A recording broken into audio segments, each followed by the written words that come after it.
Awesome Writer here. Today we have some more Boomboomger news, catalog listings and info, and also some other little details about the show, courtesy of Dukemon like last time.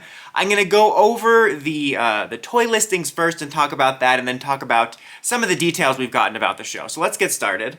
So we have the changer. I'm going to kind of like paraphrase and go through this. Lights and sounds, big shocker. Spin the speedometer. It works together with the robot and the cars because there's going to be like auxiliary cars and the weapons. So it's kind of one of those like systems where everything kind of works together. And it's going to be this main henshin device is going to be the device for red, blue, and pink. Because we have the lineup, which I think was like shown or not shown, but we knew about a long time ago, which is red, blue, pink, black, orange. It's kind of like ToQger in a way where we have a color like purple. You know, it's a little bit more of a light purple. Violet? I don't know, but like kind of a color that was non-traditional being put in the main lineup. But anyway, this is going to be the core 3 changer for those three, kind of like Go-onger. It has a car muffler and an Excel pedal, and the Excel pedal looks like a yokai watch, and you use the Excel pedal. It's like, or it looks like a watch-like device, which is cool. That's kind of what I was hoping for.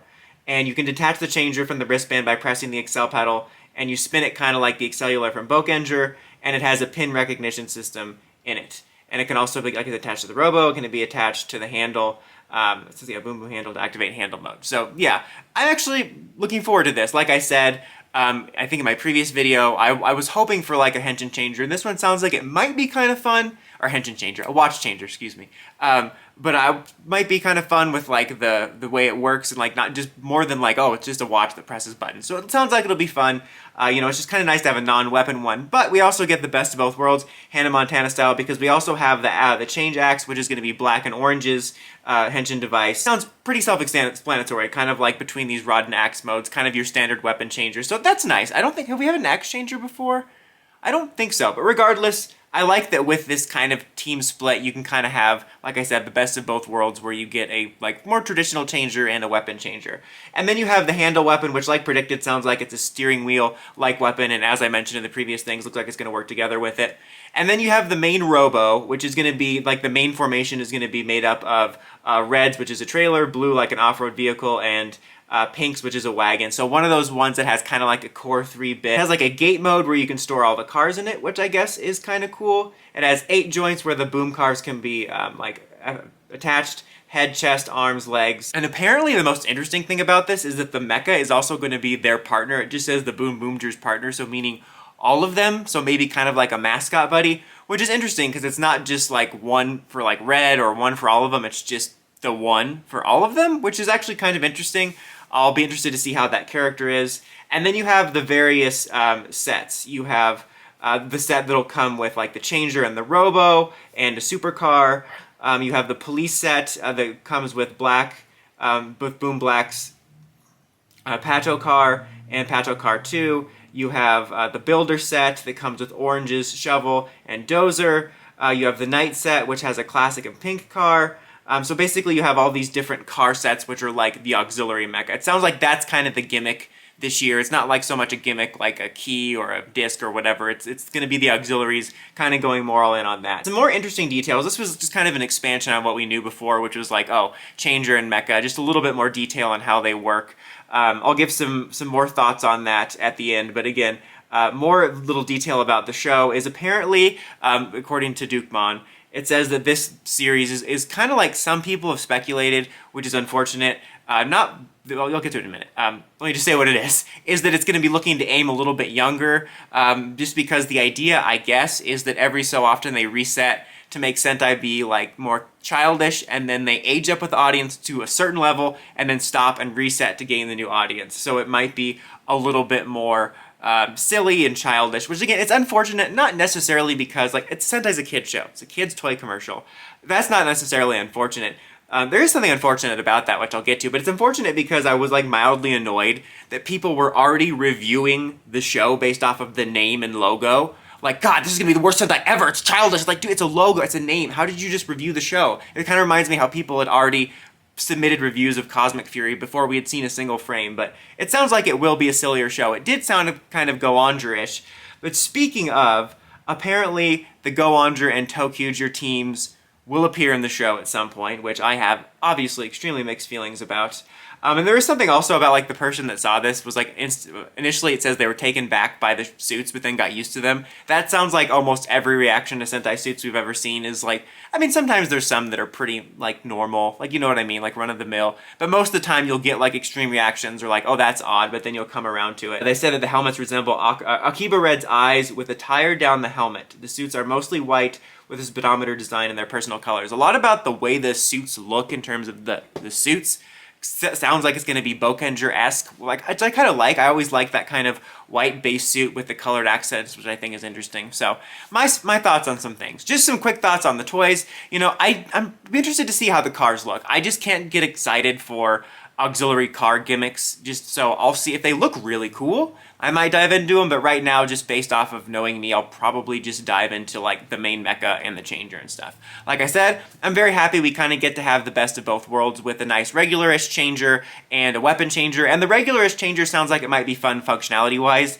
Given that it sounds like this is going to be a more fun-leaning series, I'm going to automatically squash my dreams of not having annoying jingles and voices, probably. You know, a little disappointed that it's the mech that's made up of 3. I just do like it when it's all the mecha in one, like all core 5. I kind of wish we would have stuck with that for a while.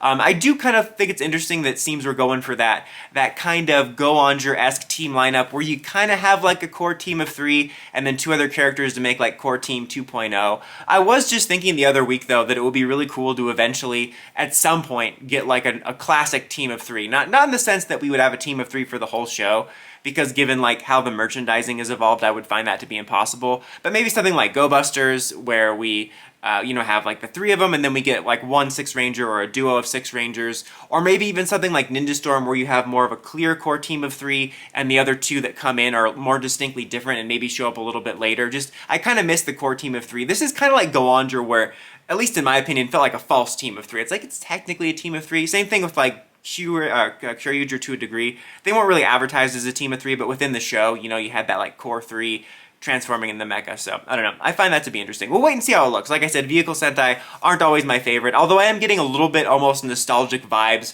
from this sounding very Go-onger-esque, which is why it seems like those teams might appear in it. As far as like aiming younger, you know, I'm obviously a little bit disappointed, but you can't fully judge it yet because we haven't seen the show, so it could end up being entertaining.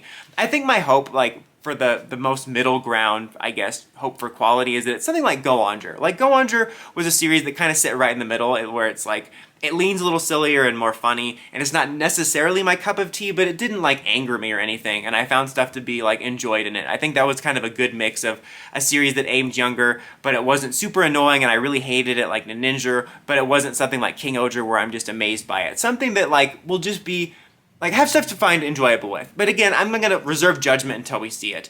The only thing I do find unfortunate about that, and I don't want to sound like, or I'm not trying to come across like, oh, I know better. Because I hate fans nowadays act like they know better and they're perfect. No, they're not. They're nothing. I just think, from my point of view, something that I've always been curious about, just based on my experiences and observations, is this is just an observation, not just about like this idea for Sentai, but for kids media in general. It's kind of coming back to Power Rangers of all things. I don't understand this idea that like you have to be super kiddie to aim to the little kids. Like, obviously there's the 2 extremes where if you're trying to make like an early education program, you know, like Blue's Clues, whatever, that's obviously you're going to be aiming younger for a specific reason. Or if you're going to be making something like an animated movie or show where you want it to purposely be more mature, that might have like sex or blood in it or whatever, and it's like you're purposefully being like, okay, this is not for kids, you know, at ages of 10, you know, we're going to 13 up, whatever. So obviously there's those 2 extremes where you have very specific things you're wanting to do as to why you want to do like early education or something that might not be appropriate for kids of a certain age. But I never understood why, for like that middle age range, why they don't want to make a product that's more widely appealing. Like with Power Rangers.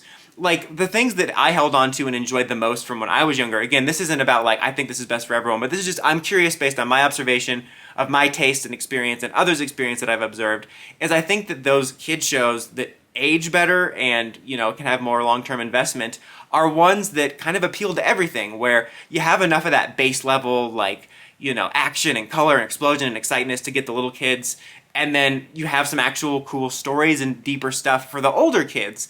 So that way, I think it's kind of cooler when you have shows like that where you watch it when you're little and you're just kind of in it for like all the robots and the fighting, but then you might rewatch it when you're like, I don't know, 11 or something, and you might appreciate some of the more deeper elements. So I don't understand, like, again, I'm just curious, like, why they're aging it down because they like, okay, they age up with their audience and then revert back. I'm like, why don't you just have a medium level where it appeals to everybody? I just don't get that. Logically, it doesn't make sense to me. I feel like it's more limiting than anything, but who am I to tell them, because it obviously works with them. Just like with the stupid team-ups that I'm about to vomit about again, it works for them, who am I to say? So, yeah, ToQger and Go-onger. Of course, my immediate reaction was disgust. Not because I hate those two teams. In fact, I kind of like those two teams to a degree, but because I've been conditioned to immediately just have hatred towards any Toku crossover because I'm so tired of them. However, that being said, they pulled off the ToQger one pretty well this year. I was very impressed. Like, to be honest with you, if I could take it out, I might. Like, don't need it,